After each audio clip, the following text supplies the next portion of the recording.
നമസ്കാരം. മുമ്പ് പലതരം മില്ലറ്റുകൾ ഉപയോഗിച്ച് ചോറ് തയ്യാറാക്കുന്നത് ഞാൻ ഷെയർ ചെയ്തിരുന്നു. ഇന്ന് ചാമ അല്ലെങ്കിൽ ലിറ്റിൽ മില്ലറ്റ് ഉപയോഗിച്ച് ചോറ് എങ്ങനെയാണ് തയ്യാറാക്കുന്നത് എന്നാണ് കാണിക്കുന്നത്. ഓരോ മില്ലറ്റ് ഉപയോഗിച്ച് ചോറ് തയ്യാറാക്കുമ്പോഴും അതിനുപയോഗിക്കുന്ന വെള്ളത്തിൻ്റെ അളവ് നിങ്ങൾ ശ്രദ്ധിച്ചിട്ടുണ്ടെങ്കിൽ അറിയാം, കുറച്ച് വ്യത്യാസങ്ങളുണ്ട്. അതുകൊണ്ടാണ് ഓരോ മില്ലറ്റും വ്യത്യസ്തമായിട്ട് ചോറ് തയ്യാറാക്കുന്നത് ഞാൻ കാണിച്ചു തരുന്നത്. അപ്പോൾ നമുക്കിന്ന് ചാമ ഉപയോഗിച്ച് ചോറ് തയ്യാറാക്കുന്നത് എങ്ങനെയാണെന്ന് നോക്കാം. ആദ്യം തന്നെ ചാമരി എടുത്ത് ഒന്ന് കഴുകിയെടുത്തതിന് ശേഷം അതിലേക്ക് വെള്ളം ചേർത്ത് നമ്മൾ കുതിർക്കാനായിട്ട് വെക്കണം. ഇതിപ്പോൾ 1 കപ്പ് ചാമരിയാണ് ഞാൻ എടുത്തിരിക്കുന്നത്. ഇതിലേക്ക് 2 കപ്പ് വെള്ളം ചേർത്ത് 6 മുതൽ 8 മണിക്കൂർ വരെ ഞാൻ കുതിർത്തെടുത്തതാണ്. നമ്മൾ കോപ്പർ പാത്രങ്ങളിൽ സൂക്ഷിച്ചതോ അല്ലെങ്കിൽ കോപ്പർ റോഡ് ഇട്ടിട്ട് സ്റ്റീൽ പാത്രം അല്ലെങ്കിൽ മൺപാത്രത്തിലോ സൂക്ഷിച്ചതായിട്ടുള്ള വെള്ളം ഉപയോഗിക്കുകയാണെങ്കിൽ കുറച്ചും കൂടി നല്ലതാണ് മില്ലറ്റൊക്കെ കുക്ക് ചെയ്യുമ്പോൾ. ഞാനിത് കോപ്പർ പാത്രത്തിൽ സൂക്ഷിച്ച വെള്ളമാണ്. കോപ്പർ പാത്രത്തിലാണ് വെള്ളം സൂക്ഷിക്കണമെങ്കിൽ അതിൻ്റെ ഒരു അവസാനത്തെ കാൽഭാഗം വെള്ളം നമ്മൾ ഉപയോഗിക്കാൻ പാടില്ല. അതൊന്നും പ്രത്യേകം ശ്രദ്ധിക്കണം, അതിൽ കോപ്പറിൻ്റെ അംശം കൂടുതലുണ്ടാവും. അപ്പോൾ ഇനി ഇത് നമുക്ക് വെള്ളം ഒന്ന് ഊറ്റിയെടുത്തതിന് ശേഷം നമുക്കത് വേവിച്ചെടുക്കാം. മൺപാത്രങ്ങളിൽ വേവിക്കുകയാണെങ്കിൽ കുറച്ചും കൂടി ഗുണങ്ങൾ കൂടുതൽ കിട്ടും. ഇനി ഇതിലേക്ക് ഞാൻ വേവിക്കാൻ ഉപയോഗിച്ച 2 കപ്പ് വെള്ളം ചേർത്ത് കൊടുത്തു. ഇനി ഏറ്റവും ലോ ഫ്ലെയിമിൽ വെച്ചിട്ട് വേണം നമ്മളിത് കുക്ക് ചെയ്തെടുക്കാൻ. അപ്പോൾ ആദ്യം നമുക്കിതൊന്ന് അടച്ചു വെച്ച് ഈ വെള്ളം തിളയ്ക്കാൻ അനുവദിക്കാം.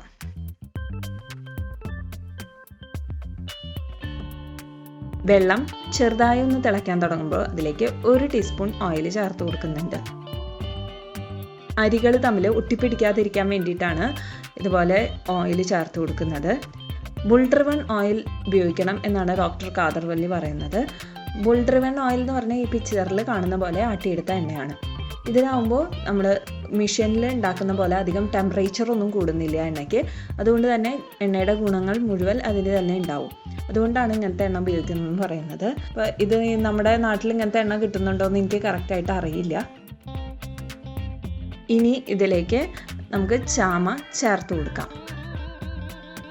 ചാമ ചേർത്ത് കൊടുത്ത് നന്നായിട്ട് ഇതുപോലെ ഒന്ന് മിക്സ് ചെയ്തെടുക്കാം.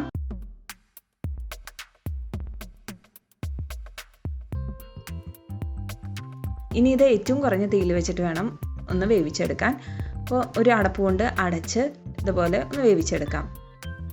ഇടയ്ക്ക് ഇതുപോലെ ഒന്ന് ഇളക്കി കൊടുക്കുന്നത് നല്ലതാണ്, അല്ലെങ്കിൽ അടി പിടിക്കാനുള്ള സാധ്യതയുണ്ട്.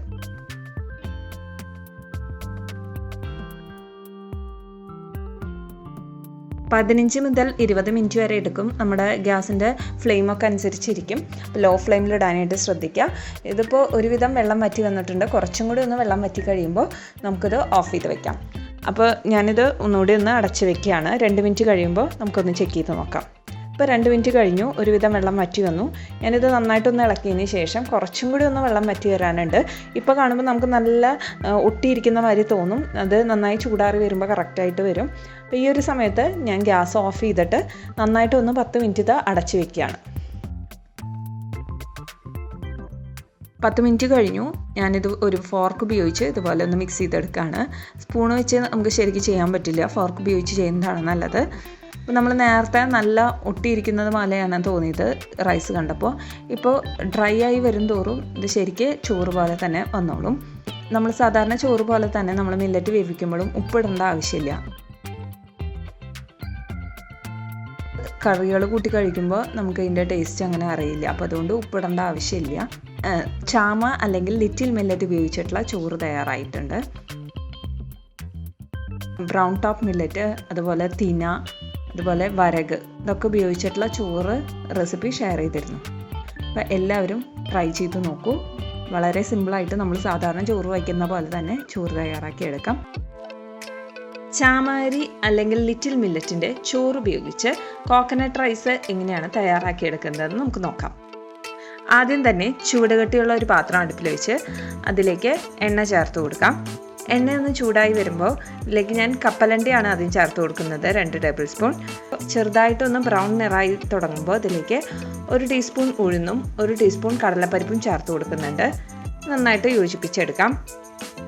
ഇതെല്ലാം ഒരുവിധം മൂത്ത് വരുമ്പോൾ നമുക്കിതിലേക്ക് വറ്റൽമുളക് 2 പൊട്ടിച്ച് ചേർത്ത് കൊടുക്കാം. പച്ചമുളക് 1 ചെറുതായി അരിഞ്ഞതും ഇഞ്ചി ചെറിയൊരു കഷ്ണം അരിഞ്ഞെടുത്തതാണ് ചേർത്ത് കൊടുക്കുന്നത്. നന്നായിട്ടൊന്ന് യോജിപ്പിച്ചെടുക്കാം.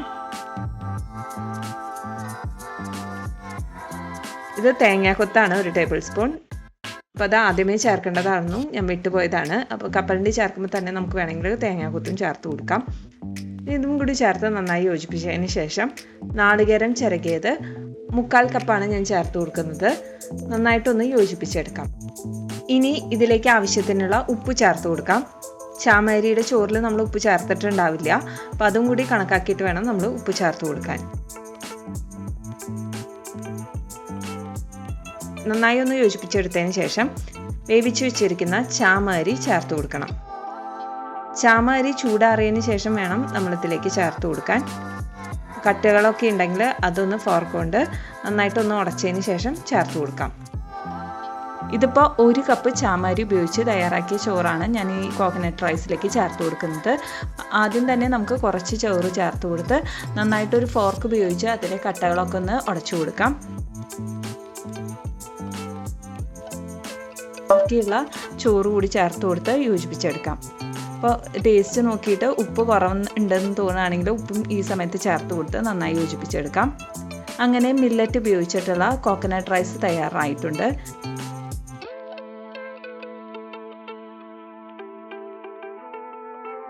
ഇതേ രീതിയിൽ നമുക്ക് ഏത് മില്ലറ്റിൻ്റെ ചോറ് ഉപയോഗിച്ചും കോക്കനട്ട് റൈസ് തയ്യാറാക്കിയെടുക്കാവുന്നതാണ്.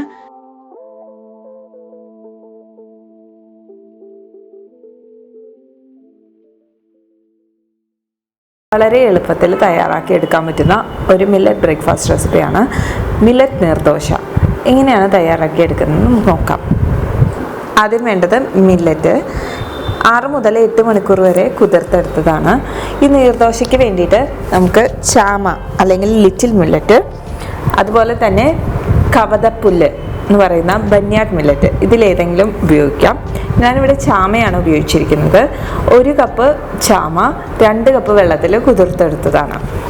ഇനി മില്ലറ്റ് കുതിർത്തെടുത്ത വെള്ളം ഒരു അരിപ്പയിലൂടെ ഇതുപോലെ ഒന്ന് അരിച്ച് മാറ്റാം. കളയേണ്ട ആവശ്യമില്ല, നമുക്കിത് അരയ്ക്കാനായിട്ട് ഉപയോഗിക്കാം. ഇനി ഒരു മിക്സിയിലേക്ക് നമ്മൾ കുതിർത്തെടുത്ത മില്ലറ്റ് ചേർത്ത് കൊടുക്കാം.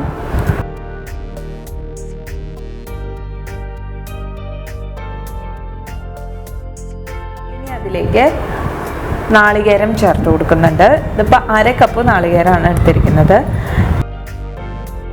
ആവശ്യത്തിനുള്ള ഉപ്പും കൂടി ചേർത്ത് നന്നായിട്ടൊന്ന് അരച്ചെടുക്കാം.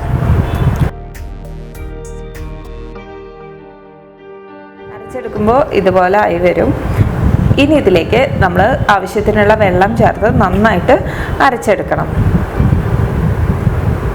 വെള്ളം ഓരോരുത്തരുടെ ആവശ്യമുള്ള കൺസിസ്റ്റൻസിക്ക് അനുസരിച്ചിട്ടാണ് വേണ്ടി വരിക. നീർദോശയ്ക്കുള്ള ബാറ്റർ നല്ല ലൂസായിട്ടാണ് വേണ്ടത്, അപ്പോൾ അതിനനുസരിച്ച് നല്ല ലൂസാക്കി അരച്ചെടുക്കണം.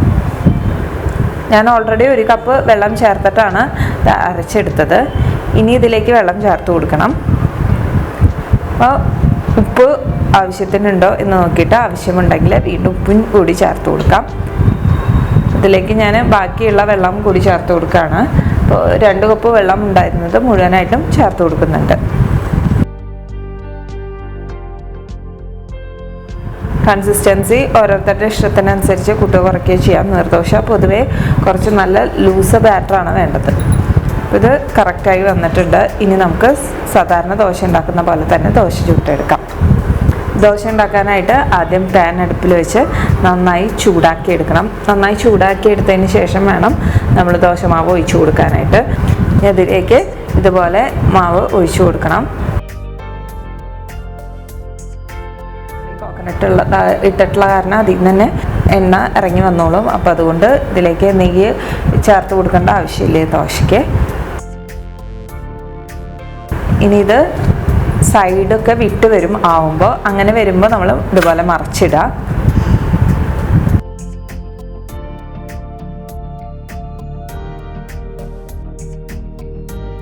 നമ്മുടെ നീർദോശ റെഡിയായി.